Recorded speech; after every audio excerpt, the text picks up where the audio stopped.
হর হর মহাদেব।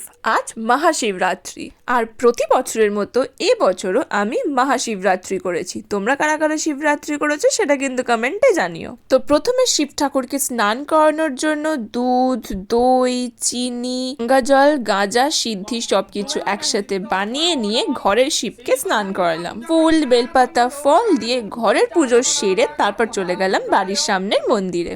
আমার তো বাড়ির একদম সামনেই শিব মন্দির, আর প্রতি বছর আমি এখানেই শিবরাত্রি পালন করি। তো গিয়ে দেখি পুজো শুরু হয়ে গেছে, ওখানে গিয়ে খানিকক্ষণ বসলাম, তারপরে শুরু হলো জল ঢালা।